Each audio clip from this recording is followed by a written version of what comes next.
Hey everyone, it's Peter Kerr from Daydream Nation, and I've got Reed Little back to the channel. Happy New Year, Reed. It's been a while. How are you, mate? Happy New Year, Peter. I am doing great, man. Thank you for the invite. Looking forward to digging into some Whitesnake. Absolutely. Today's show, we are going to look at Whitesnake early days, from 1978, the album Trouble, to 1984, Slide It In. And the theme of the show is simply best song, worst song, each and every album. So Whitesnake's an artist that is near and dear to both our hearts. You know, it's a good opportunity to talk about the early years. So we're not going to be talking about the David Coverdale solo. We're not going to be talking about live. We're simply going to be talking about the studio albums. So, Reed, How about I get things going without further ado? We talk about 1978 and the album Trouble. So that's the album cover. And there's also an alternative album cover that came out that you may be familiar with, Whitesnake Trouble 1978. Okay. So this album reached number 50 in the UK charts. It was produced by Martin Birch. The lineup of Whitesnake was David Coverdale on vocals, Bernie Marsden on guitars, Mick Moody on guitars, Neil Murray on bass guitar, John Lord on keyboards, and David Duck Dowell on drums. So, Reed, what is your favorite song and least favorite song on Trouble? Okay. So, Trouble was a Whitesnake album that I got into fairly late. For a lot of Americans, Whitesnake actually started with the Geffen release of Slide It In and went forward. So it was probably in the 21st century before I heard Trouble for the first time. And I don't think it's a hugely strong album, but it's not bad. And that made picking a favorite and least favorite song, actually, it made picking a favorite song hard. My least favorite was instantaneous, and it's never changed from the first time I've heard it. So my favorite is Nighthawk Vampire Blues.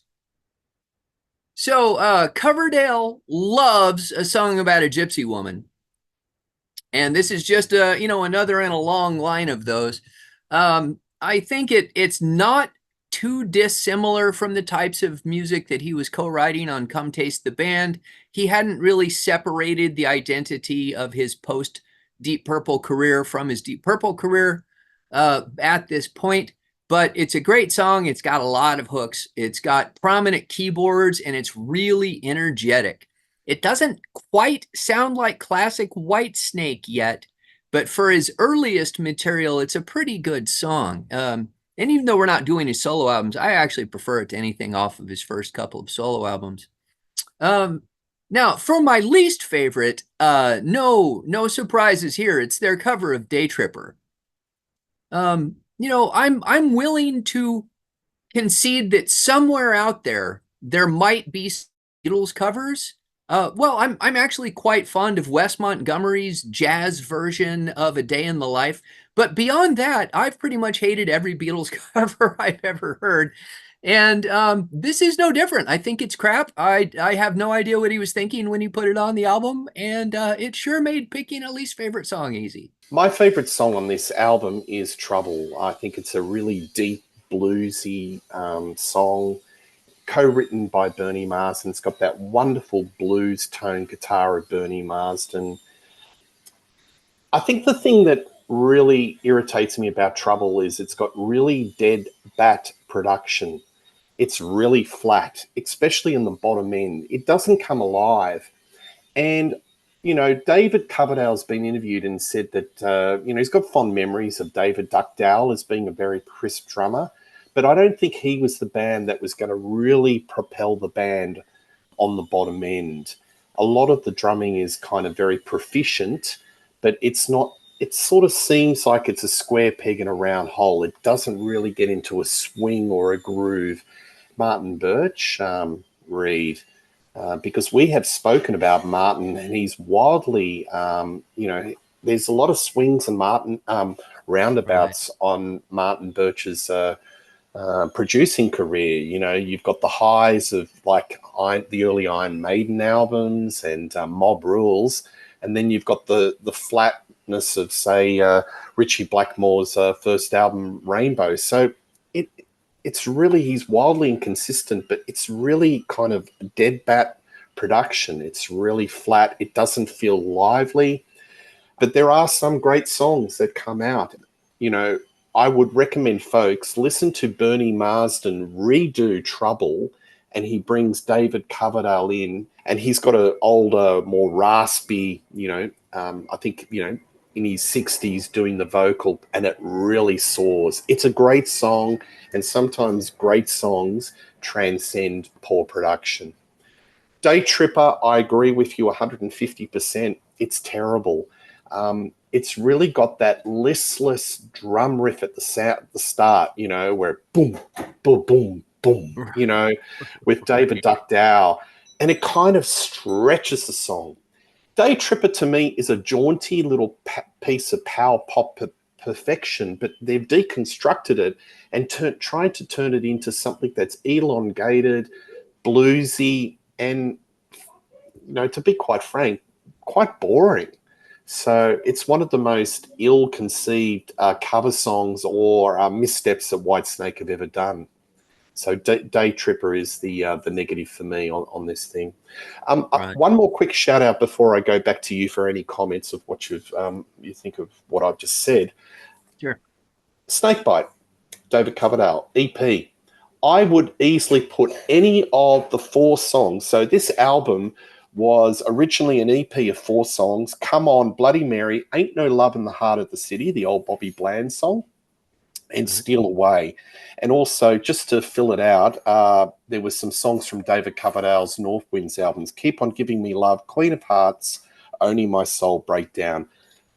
This is great production, great songs, and I think any of the songs on this album easily come out much better than Trouble. So, anyway, Snakebite. Are you familiar with this album or EP? I do have it. I got it in rebranded, I think. There's a box set that you can get on Amazon now pretty cheaply, too, called Little Box of Snakes? Box of Snakes. Yeah, little box of snakes, yeah. And it's well worth, if people are if they like Whitesnake or they haven't heard a lot of the early Whitesnake, that's a really, relatively cheap way to get all of those early albums, and it's good mixes. Absolutely. So do you think the rhythm section's the problem? Do you think, the drumming, they bring Pacey in for the next album. In my opinion, it doesn't quite correct the issues, but it's noticeable that the drumming on this album just doesn't seem to fit the music that they want to do. And, I think David always had in his head with Whitesnake, he wanted to have a rambunctious Allman Brothers type of band, but I think the choice of the drummer just doesn't quite fit. What do you think? Well, there's a couple of things about that. One, this album is very dated for coming out in 1978. You're talking about the year after punk in England. Post-punk, yes. Is all over the UK. And here he's coming out with a blues rock album that really sounds like it's from 1973, 1974. So I don't think he had a strong vision beyond that. He's still very much in that same vein of Stormbringer and Come Taste the Band. He does 2 solo albums, which are also very much in that vein. And I just don't think he'd really found the appropriate level yet. And in fact, it's going to take him a little bit further. So I don't know that you can put it directly on the rhythm section. And one thing I've thought about Martin Birch over the years, unlike a lot of producers, Martin didn't have a home studio. Martin went to wherever the band to record and recorded there. So he recorded in the Caribbean, he recorded in castles in Wales, he recorded, in studios in London. And that had to have contributed to him getting such an inconsistent sound. If he had if it was the Martin Birch studio that were like, if I want this particular sound, we're going to go to Martin's studio, probably would have been a much more consistent career. Yeah, or maybe he wasn't really engaged with the material. I mean, he had a relationship with the Purple folks, but maybe he just wasn't engaged with this material as strongly as some of the other albums where his distinctive production style is much more assertive. To me, it's not a very assertive production, and that's the failing of this. But look, yeah, I am picking on the drums a bit. I must admit, I'm a huge Neil Murray fan. He's a great bass player, and there's nobody in the history of a band I can think who's changed his style to suit the different types of music that a band has been pursuing. I mean, compare the bass runs that he's doing in Trouble, and then he's had to change his style for Slide It In, or no, not Slide It. Yeah, he did the remix, He did the remix. 1987, for example. So, I tip my hat to Neil Murray. But yeah, I just think there's something about the, a lot of these songs need groove, need swing. And to me, there's a little bit of a lifelessness, and that's what's lacking. And, I hate to say it, I think it's the drummer and the production that may be the cause. Anyway. Well, I mean, I think it all starts with the material. And I just don't think it's the strongest material. I do think they do better on the next album. All right, so we go to the next album, which came out in '79, the very controversially covered Whitesnake Lovehunter. What's your best song, least favorite song on this? Right. So Lovehunters is almost the reverse of Trouble for me. I think Lovehunter is pretty good, but it doesn't have any outstanding material. So that made it difficult to pick like a least favorite track because they're all pretty good. But in this case, it wasn't hard to pick my favorite track. It's the only track that had any legs on this album at all, and that's Walking in the Shadow of the Blues. Now, I will say, controversial statement. As far as the blues goes, there are not a lot of authentic British blues acts. Most of what you hear about British blues, the British blues boom, it's very rock and roll. If you listen to Muddy Waters or Buddy Guy from the same time period, they're a lot less rock and roll than you were getting out of like Eric Clapton or something like that. So when David sings about how much he loves the blues, it's a very rock and roll version of the blues. Although I'm sure he's sincere, but I do think that his idea of the blues probably goes a little bit more towards the Rolling Stones than it does Muddy Waters. Nonetheless, it's a good song. It's got a good kind of a catchy rhythm to it. Great keyboard part for John Lord. And it was good enough to stay in the concert lineup for years and years. Now, for my least favorite song, I had a bit of a struggle with this one, but I eventually decided to go with Outlaw. And not because Outlaw is a bad song, but because it's sung by Bernie. And I have said on other shows, I really prefer albums that have a single human voice. So if Bernie had put Outlaw on a solo album, and for all I know he did, I don't own any of Bernie's solo albums, it would have been fine.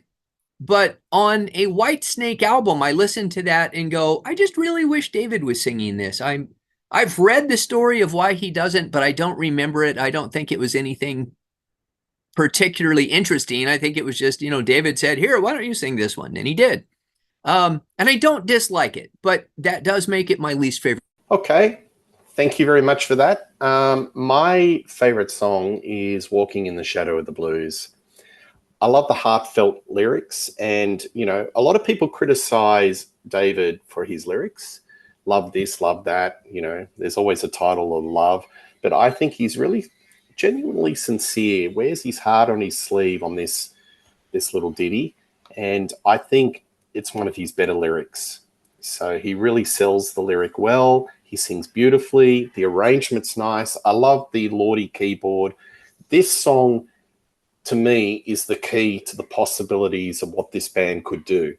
And I could easily see why this song slotted very easily into their song list and was there for a considerable period of time. Kind of wished it was still there, but probably was incompatible with the guitar pyrotechnics of the 1987 or post John Sykes era. So yeah, everything about this is really, really good. Again, you got Duckdale on the drums. It's still there, but the production seems to be a little bit better. There's a little bit more groove in the bass and drums, the bottom end. Overall, I think there is a step forward. It's a better album, but there is way too much filler. And the filler track that I have chosen is Rock and Roll Women. It's a little bit of a boogie-woogie, the second last song on side 2. And yeah, I don't like it at all. It's a throwaway. And it's one of those songs that once you finish it, you can't really remember it. So Right. Strictly filler, not exactly killer. A couple of little retorts to you. I actually love Outlaw. I love Bernie's soulful singing. I Yeah, he's always not a bad find, vocalist. yeah, I just like his, I like it as a palate cleanser for a single song. It doesn't offend me. I like it. And yeah, sometimes, you know, comparative to some of the other weaker songs, which are a little bit filler, I would, you know, wouldn't mind another Bernie song. But anyway, that's my opinion. But yep, Whitesnake. There you go. Lovehunter. I think the biggest talking point, unfortunately, with this album is the album cover, isn't it, Reed? Well, let's face it, that album cover is the visual equivalent of Coverdale's lyrics in many occasions. And I'm going to have a lot to say about his lyrics as we go through some of the later albums here. So let's just keep that in mind. Do you think that the cover doesn't totally align with the music? Well, I mean, I don't think it's nearly as salacious as you would hope. If you looked at that album cover and went, oh yeah, naked chick on the front, I got to get this, you're going to be kind of disappointed by the kind of low-key blues rock that you get on the record. He picks up that idea and runs with it a little bit later. So yeah, he was really at odds with the Fleet Street press because a lot of them had this used to portray him as a sexist oaf and poke fun at him. And one of the "Come and Get It" lyrics, "Wine Women a Song," he does do a bit of a pot shot at the Fleet Street press. So I'm just wondering if this is the first stage of him just putting his finger up in the air and this is me and take it or leave it. But look, it did better in the charts, but still had a way to go. In America, didn't really trouble it. Do you think that wouldn't have really hit the main record stores, would it? no, With in that fact, album? there's a censored version of that cover. I don't own it, but they basically airbrushed like a bikini on the model, so she didn't look bare over the snake. I shouldn't say it's a drawing of a person. It's not like a photograph. Yeah, yeah. But nonetheless, they do have an altered version. But even so, this was the late 70s.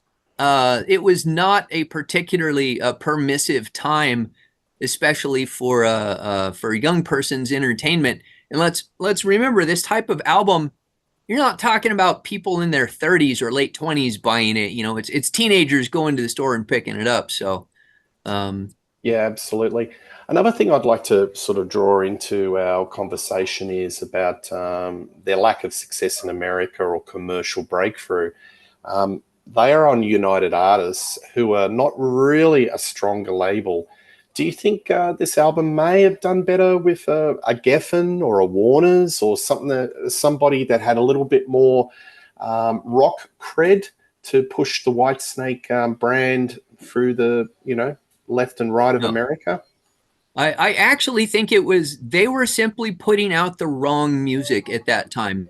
Very, very little market for blues-based rock.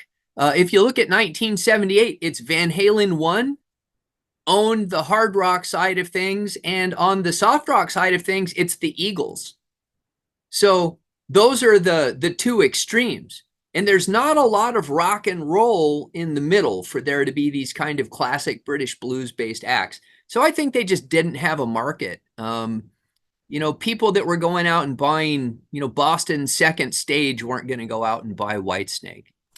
Yeah, but there were pockets like Texas, Chicago. There were some strong rock strongholds in America. Perhaps they could have reached a bit more of an audience there. Anyway, it's a bit of a what if, but we'll continue through that theme during the course of the show. All right, so we have a personnel change. Ian Pace is in, and the Fleet Street Press is starting to think, Deep Purple, which really raised the hackles with quite a few members of the band, notwithstanding DC. This album came out. Ready and Willing, 1980.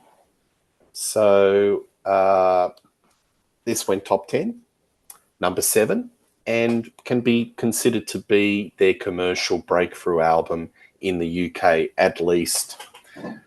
Favorite song? Least favorite song, Reed? So, and before I get into that, I do want to shout out the thing that annoys the hell out of me about the next 3 albums is that stupid "and" in the middle of everything. A-N apostrophe.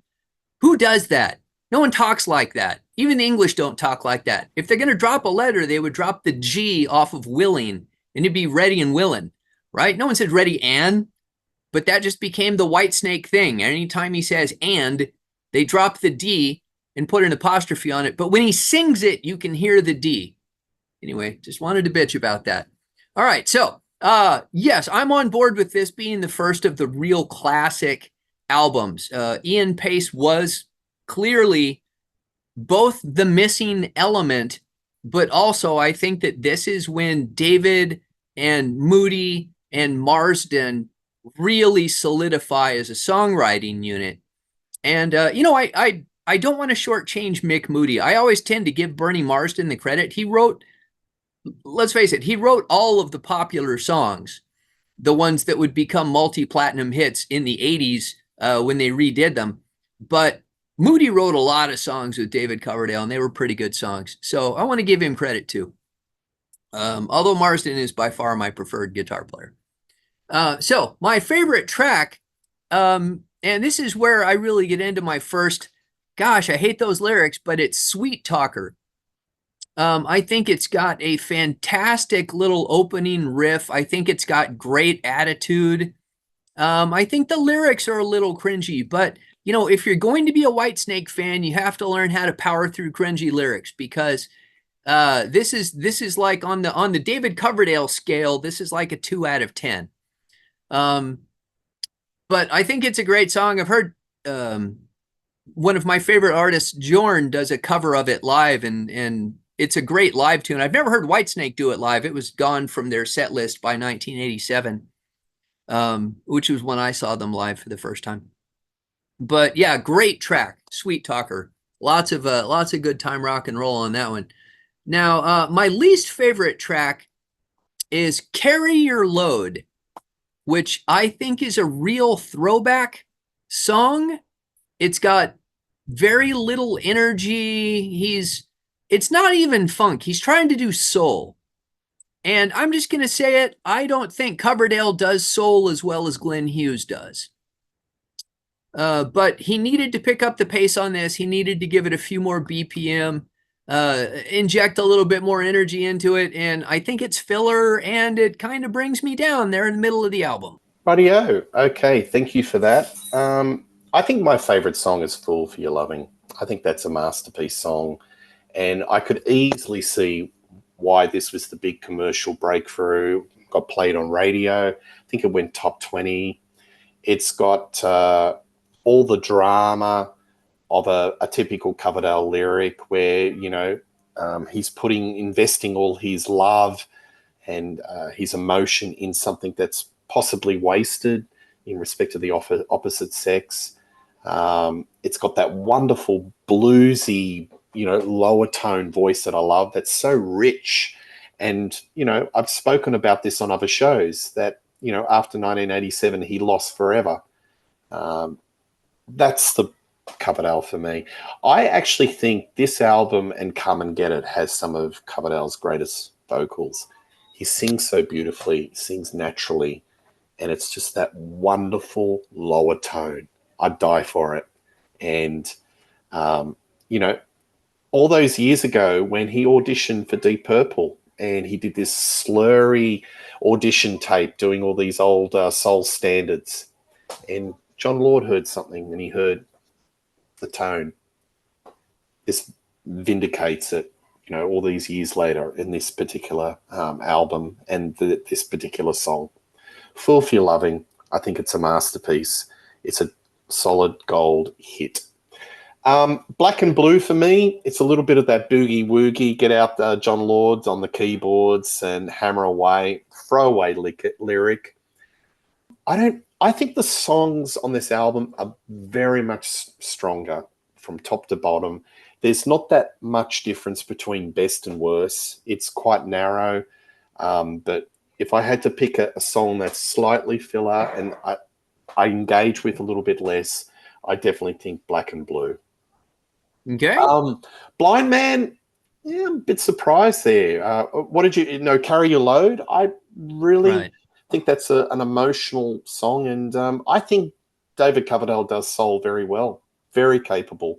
And Blow Me Down with a Feather, Ain't No Love in the Heart of the City on the Snakebite EP. That's soul. That's not metal. That's not hard rock. That's him singing his ass off and competing with the big boys. And I don't know quite why you bring Glenn Hughes into this argument. You can't separate him from Glenn at this point because of their Deep Purple connection. Yes, he can. Let's face it. Glenn's got his own path. Glenn and David developed, though, across those three Purple albums. I mean, they were in lockstep developing. So while they diverged wildly after that, with Hughes doing much less bluesy material, they definitely came up together. Well, I'd like a bit more Carry Your Load to me, because it was an avenue that he didn't pursue any further. It was going into something that was a little bit more emotional. The lyrics were a little bit more of a broader palette than, the nudge, nudge, wink, wink, double entendres. I would have liked him to gone down this path, but he put his toes in the water and then decided, come and get it onwards, and especially with Saints and Sinners, that, this is my topics, this is my template, come and get it. Come and Get It came out in 1981, same lineup, and people are starting to think this is the classic lineup. Read this hit number 2. So this is their biggest selling or highest charting success in the UK. Pipped at the post by Adam and the Ants, remember them? And it was a bona fide smash. The big single off this album was Don't Break My Heart Again. Favorite song, least favorite song? Over to you. Right. So I know Come and Get It's a favorite of yours. I find it to be a step down from Ready and Willing. But it still has some good tracks on it. Don't Break My Heart Again is the only song that had legs on the album. Everything else was never on any of their live albums. They never did it in their American shows. I don't know what they play, when they played the Hammersmith Odeon in London or whatever, maybe they did it. But the tracks didn't really have much longevity. But there are still some good tracks. And I'm going to pick a completely atypical track, both for me and for the Cov, as my favorite, and that is Girl. So, kind of like I'm saying, he was trying soul with Carry Your Load on the last album. Here he's dipping his toe into funk. It's not really funk, but it's the funkiest thing on this album. Dum, bum, bum, bum. Especially the bass line and the keyboard.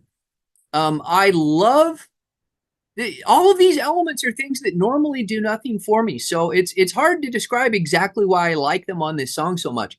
I love the opening where you've got the guitars, the bass, and probably the keyboard all playing the same line in unison. I say probably the keyboard because I can't hear a keyboard part, but that also makes me think he is probably doing a unison line with the others, and they've just got him back in the mix a little bit. I think it's got a great, very catchy chorus. You've got a choir of voices. He's got good backup singers. There's it's not just David. They've got a whole chorus of people. I presume Bernie, and I don't know if Mick sang or not, but anyway, you got good people. He did? Okay. You've got backup on the chorus, and that crazy, or was it pretty little crazy white girl? It's a very catchy line. And then there's no keyboard solo or guitar solo. It's just pure, verse and chorus through the whole thing. So those are all things that normally I would not go for. But on this song, it's the groove, it's the feel, and it's the vocals. The vocals on this song, I think, are great. Well, I've got to say something. Pacey, that's the groove, isn't it? Do you think the injection of Ian Pace into the band, because he is a great groove swing drummer, do you think he's the missing element that those first couple of albums were lacking? Well, again, depends on the material. I don't think Pacey is necessarily, like the be-all, end-all of blues drummers. But for something like this, he definitely fits the material way better than the other gentleman whose name I can't even remember. David Duckdale. But, Duckdale, yeah. So, but, I mean, it allowed Coverdale to write different sorts of music. And I'm sorry, I should have written down who else had writing credits on this song. It probably wasn't just David. But anyway, it's a really fun song, and I really dig it. My least favorite track is going to be Till the Day I Die. And here's my thing with this song. Coverdale was plagued for most of his career by accusations that he was Robert Plant Jr. I think a lot of that has to do more with his look, the fact that he had a range which was fairly similar to David Coverdale's, but occasionally his songs were way too close to being Led Zeppelin. And I think Till the Day I Die is a song that to me sounds like a lesser Led Zeppelin song. And once I got that idea in my head, I was like, man, that comparison does this song no favors at all. It's just, I mean, it's an okay track on its own, but it is not a good Led Zeppelin song. And I think it's too Zeppelin-esque for me to not think of it that way.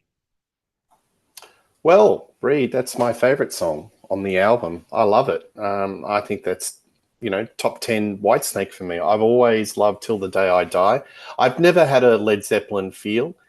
It's got a basic 3 or 4 note riff, and I think it's just a heartfelt lyric. He likes to finish the album with something that's epic, and a lot of the I put this in the category of Child of Babylon. You've got a couple of different types of songs on this album. You've got the riffy kind of being the rock god singing like Girl. Then you've got the soulful balladeer like Don't Break My Heart Again or Lonely Days, Lonely Nights. And Till the Day I Die, I think I'd put it under, the epic, where everyone's firing on all cylinders and they want to finish the album with a bang. And, I hear something different. Maybe some of those British blues bands, maybe a little bit of Purple, maybe a bit of Uriah Heep, but I don't quite hear Zeppelin. Until maybe the outro where he does this a little bit of a yelp and then, goes into that higher register. But the thing I love about this particular track is Pacey's drumming. It's got so much groove. He's got that little hi-hat, that subtle hi-hat up and down, and it just drives the band. I like it. I've always liked it. I like the lyric. I like his vocals. And,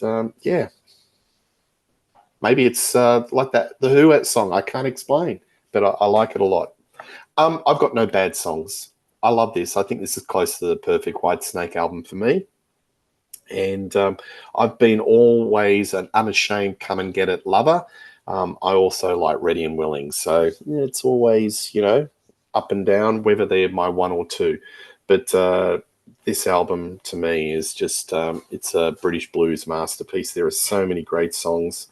Lonely Days, Lonely Nights. His singing's beautiful. Again, his vocals. I think between the years 80 and 81 was definitely the stone cold peak of David Coverdale and his bluesy vocals, that lower range. And Richie said that he had a preference for DC's vocals because it was a very manly, very masculine voice, and it just comes out in spades. And I think he had a question about what was in the song set when they were playing live. Hot Stuff, I think, got a run. Don't Break My Heart Again. Hit and Run. Girl.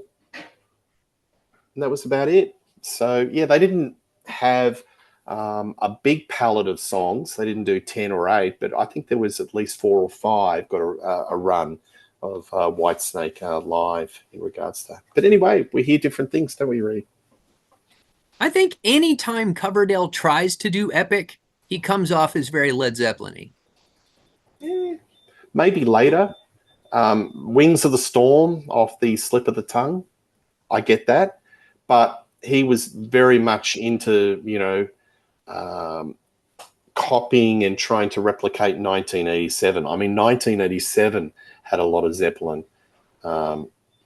Slide It In has a bit of Zeppelin, but I don't hear it quite as much. But anyway. All right.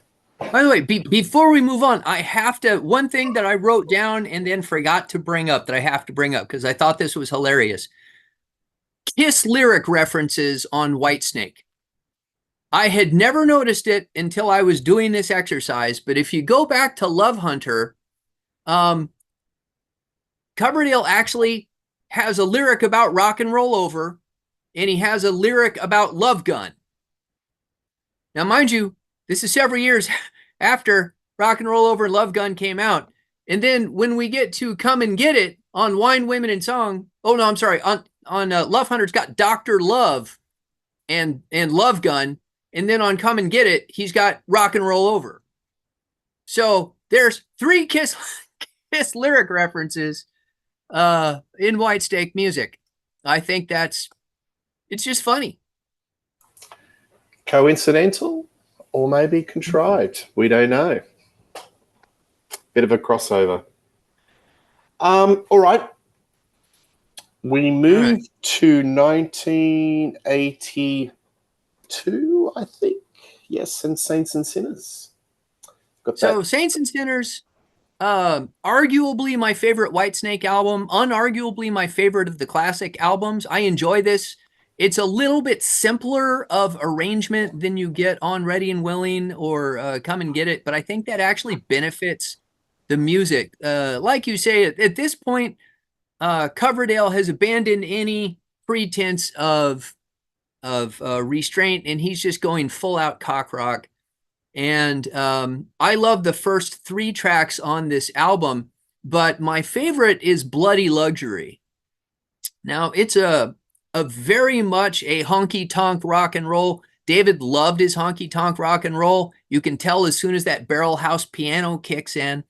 But one of the things that I really like about this arrangement is that it starts with guitar. A lot of those honky-tonks, he starts out with John Lord on the piano from the very beginning. But on this song, he starts out with guitar. And when that piano kicks in, and you can always hear that, that barroom piano, it's actually mixed way back. Saints and Sinners, the keyboard is not nearly as prominent on most of the tracks. And it's very guitar forward. It's very vocals forward, which is how I prefer the mix. So it's not it's not an arty song. It's just good time rock and roll, but I enjoy it. My least favorite track, and I kind of struggled with this because I like most of the songs, but some of them are just okay.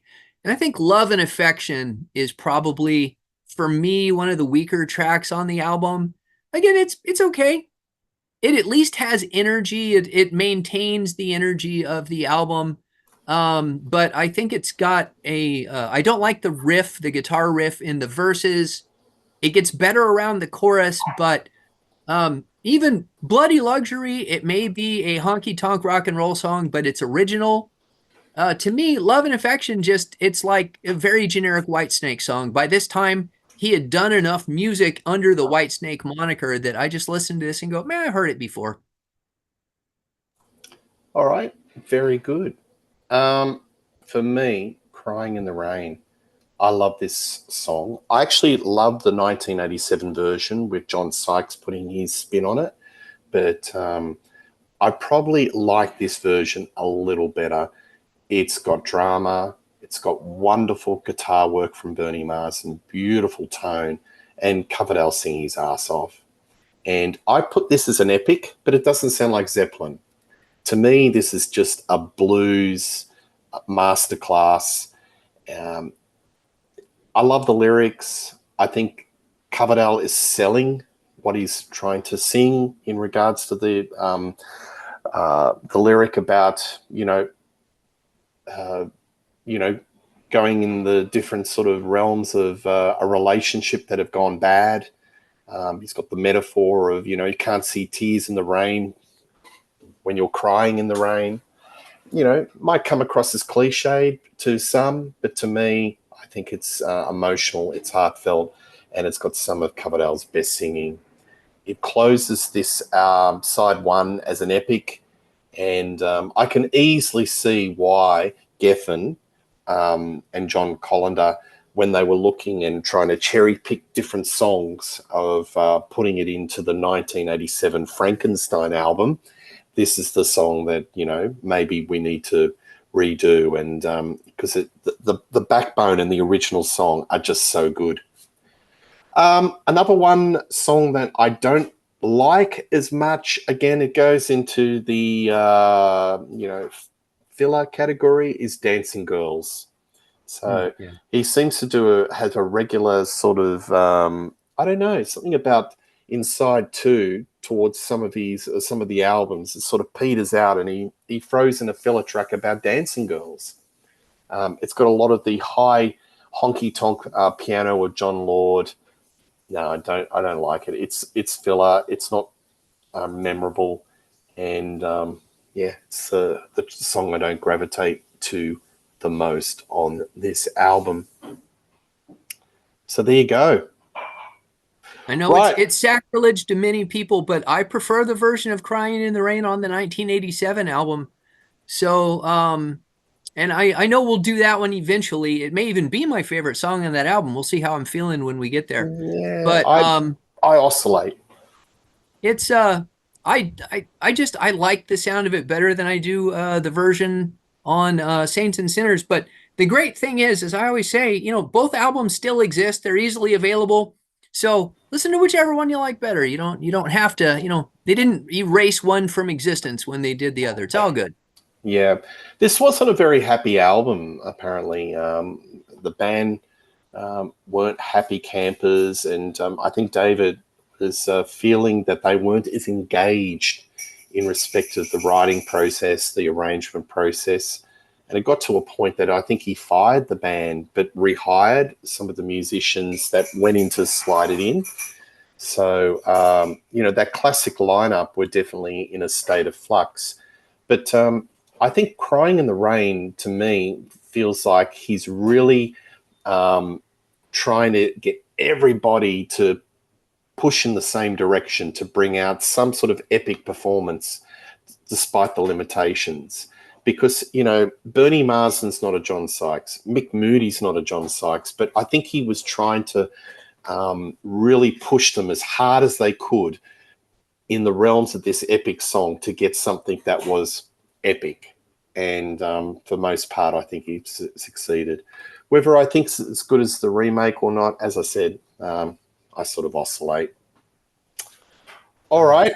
1984. So we are going to talk two versions here. So we've got the Whitesnake slided in version 1984 and the US remix that came out. So with the UK version, the lineup was David Coverdale, John Lord, Mel Galley on guitars and vocals, Mick Moody on guitar, Colin Bomber Hodgkinson on bass, and Cozzy Powell on drums. So maybe we'll just talk about that lineup and the song list. What's your favorite and least favorite?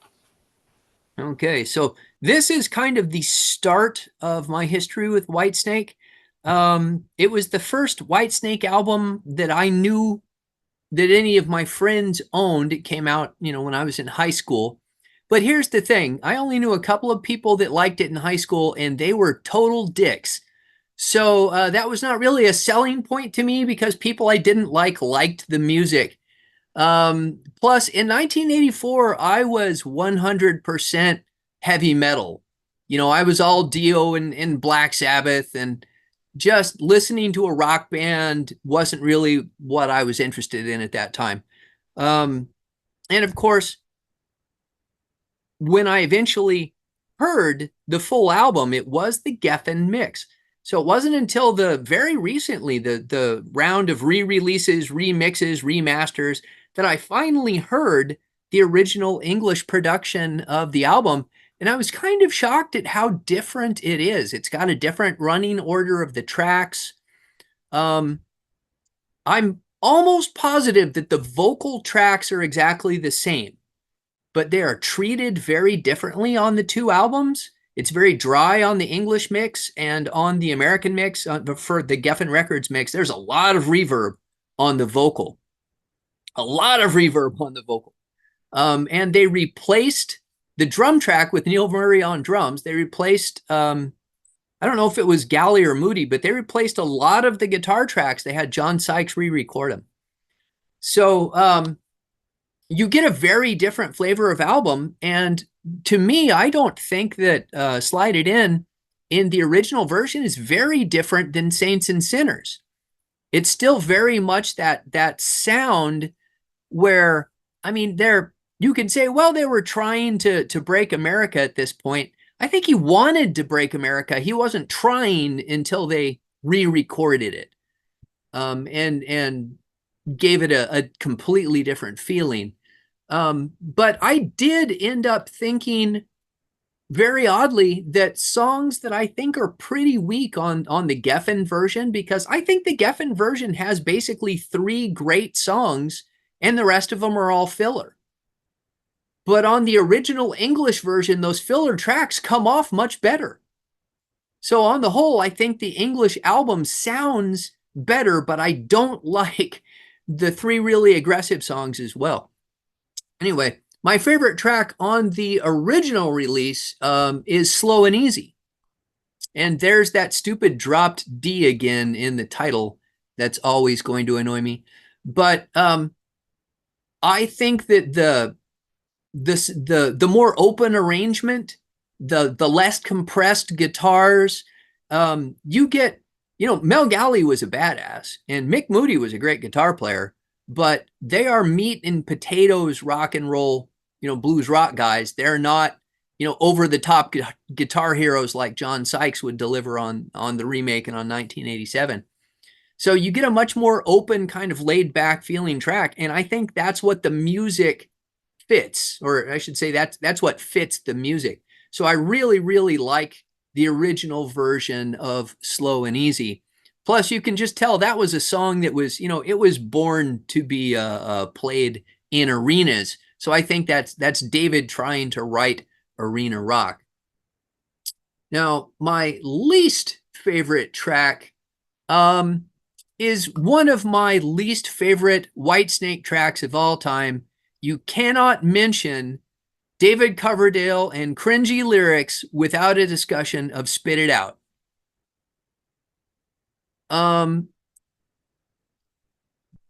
Those are just terrible lyrics. I think those are something that David penned when he was 13 and he had in a notebook, and he was like, oh, oral sex, man. Woo! Yeah, they're pathetic. They're some of the cringiest lyrics to come out in 1984, and that was a year that Kiss had an album out. So those cringy lyric fight between Gene Simmons and David Coverdale, I think Coverdale wins. He's got the cringier lyric. Well, there which you is go. sad because I think the music behind it is actually pretty good. And if he had given 2 seconds of freaking thought to writing better lyrics, that could have been a good song. Yeah, well, I think he's pushing the envelope so far. The envelope's fallen on the ground, and he's got to pick it up.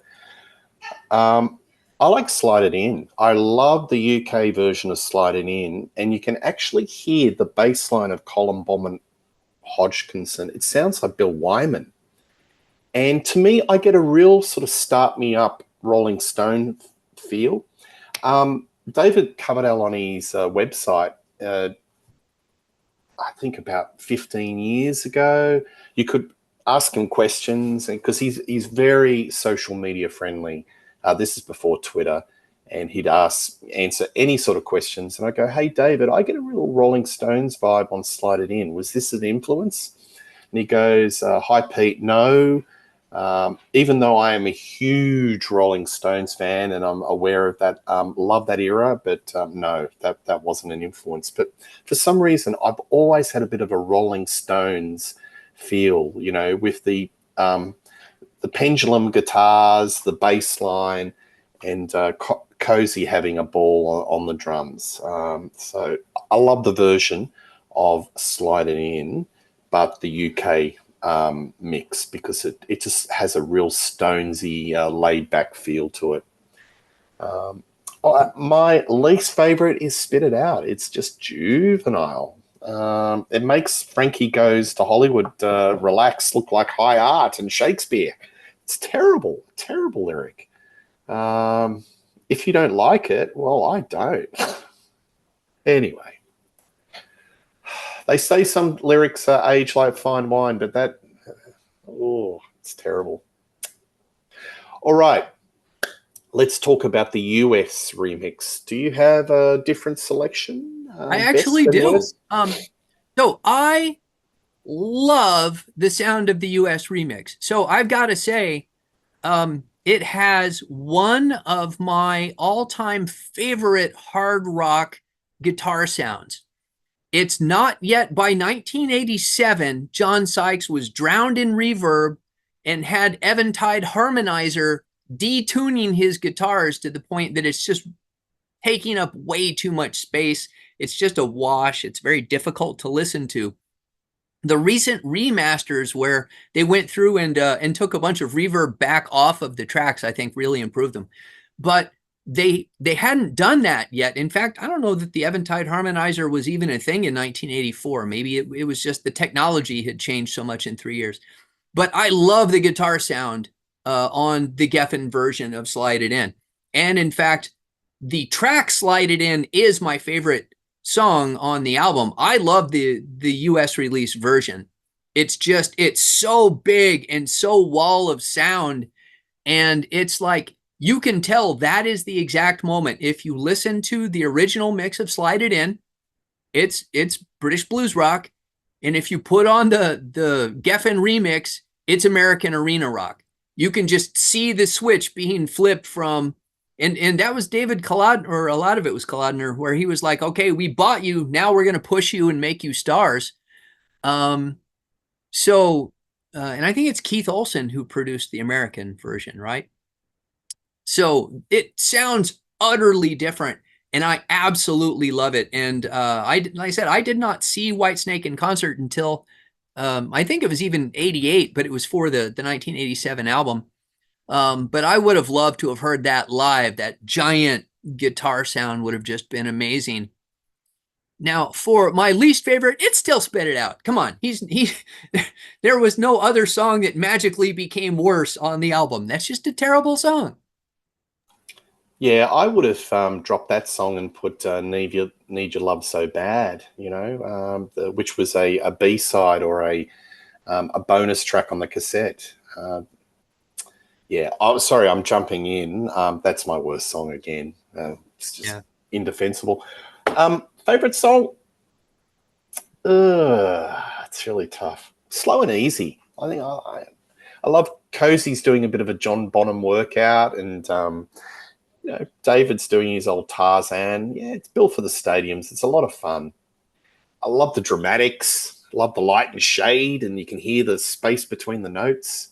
It's Zeppelin-esque. It's not original, but boy, it's a lot of That's fun. interesting. So you and I flipped positions on Slide It In and Slow and Easy as to whether we like the British or the American release better. Absolutely.